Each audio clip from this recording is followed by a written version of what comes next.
After years of wearing my Garmin, I ran into a bit of a problem that forced me to take it off. 3 months later, and I haven't been pressured to put any smartwatch back on my wrist. And honestly, I feel quite a bit better without it. So let me talk you through how my life has changed and how I track my workouts as a runner. Hey guys, I'm Ryan Thomas and I love my Garmin. It's the best watch I've ever worn. It lasts forever on a charge, has world-class fitness tracking capabilities and is built like a tank. I love it so much, I even made a whole dedicated video about it last year, but I'm not going to go into all of that again today.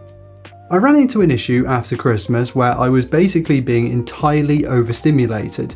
Work was busy across the 3 channels I post to. I just got a new puppy called Lenny who is very cute, but a real handful as someone who's never had a dog before, and I was feeling it. But among the list of things my doctor recommended was to take off my sports watch. See, I'd been using the home screen heart rate monitor to check my pulse, and I'd noticed my regular resting heart rate was about 25 to 30 beats per minute higher than what I was used to. I had palpitations, I felt a real sense of adrenaline constantly. The other reason the health professional gave was that I was also checking my sleep scores every night to monitor myself and to see if I was getting any better, and that was in turn making it harder to sleep because I would just lay there at night constantly thinking about it. And it was only a short while after I took this thing off where all of that started to calm down. That sounds crazy, mostly because what was going on is that I was stressed and that raised my pulse. I checked my watch and that made me even more stressed. It was a constant cycle. And not only this, but the bombardment of notifications buzzing on my wrist every few minutes certainly didn't help matters, so I was told to ditch the watch for a bit. Which concerned me for a few reasons. One, I run 3 times a week and I kind of rely on having one of these to sort my pacing and to check my heart rate, which is something I do actually want to do and need to do when running any kind of distance. I'd eventually take a month off from running entirely, but this was a major stumbling block for me. Number 2, I always used to wear a watch and I sort of got into the habit of leaving my phone in another room and then just relying on this for notifications, which is basically the number 1 smartwatch functionality. And 3, I wasn't entirely sure that not checking my pulse would really solve the problem, but it did. Crazy how people who spend multiple thousands of dollars and thousands of hours being a medical professional can be correct in their field. Crazy stuff, right? By the way, if you enjoy the content we make around here, then please do consider hitting subscribe to help us hit our goal of 500,000. Thank you very much. Anyway, it's now been about a quarter of a year and honestly, I feel loads better. Probably even better than I did prior to this health issue to start with. I haven't completely binned my Garmin. Are you kidding? I'd be crazy to do that. But I do use it very differently now. So to start with, I only wear my watch when I'm going out for a run, and I take it off as soon as I'm home. That really messes with Garmin's underlying health tracking metrics like body battery and HRV, but honestly, now I just don't care about any of that stuff, so it can do what it wants.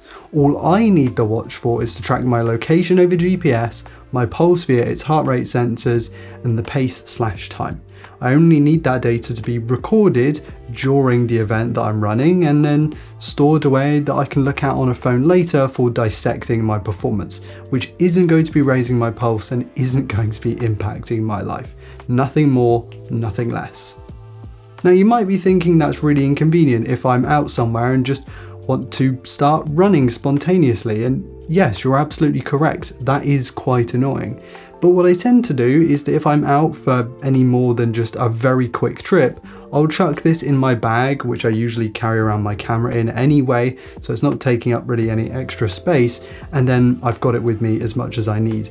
And to be totally honest, when I do run, it's very structured, like I go out to run with a purpose. So it's very rare that I leave the house without my watch and then go, you know what, I could have done with that. I'm not at a level where I can really pace myself without a GPS solution like this, so the smartwatch functionality here in terms of just keeping track of my pace is something I really do lean on. The other byproduct of leaving this off is that I lose my watch a lot. Now this is not in such a way that I would lose it and never get it back, it's more so I just misplace it around the house because I'm so disorganized that it can be difficult to find when I'm in a rush and I just need to get out the door. The solution is, well, I should just be more organized, but I'm not sure I'm going to be able to change that in any serious way anytime soon. But you might also be wondering why I don't just pick a different watch face and leave it on one that doesn't have my heart rate on the front. And valid question, but I have found that having live heart rate data was really only part of the battle. That actually once I took out the sleep score, the body battery, the HRV, and then the notifications I was getting on my wrist, I felt a lot less constrained.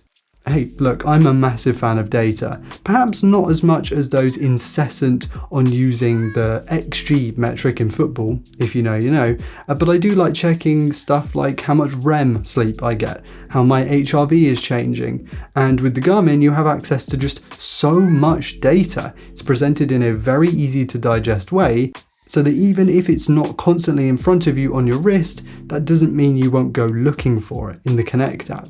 For a long while, I felt like, for me, that was perfect with my curious mind.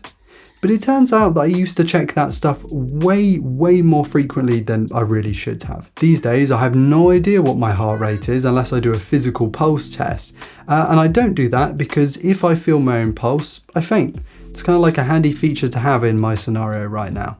Smartwatches are great pieces of technology, don't get me wrong. They provide a great way to monitor health and fitness metrics, along with a whole host of different smart features. I am a big fan of not only Garmin, but some of the other options from Google, OnePlus, Samsung, Coros. It's possible to use these things without getting overstimulated for sure, but now that I've tried living mostly without mine, I'm going to continue to do that until I really need to go back to having something like this on my wrist full time. You might have seen my video where I decentralized my phone, and TLDR, that felt brilliant. This feels like an extension of that, being a little less reliant on technology all the time.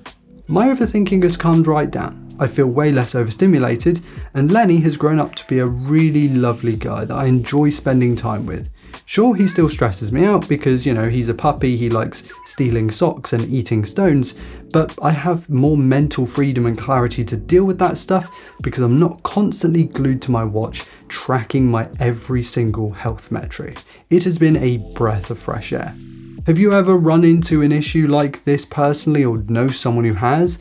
And have you considered dumping your watch to see if life could really be improved? I honestly was not expecting it to have as big an impact as it has on my life. When the doctor told me to ditch it, I almost didn't, to be totally honest, but I'm really glad that I did. Let's have a discussion on this in the comment section, and whilst you're down there, be sure to hit like if you enjoyed today's content and subscribe to never miss another upload on this channel.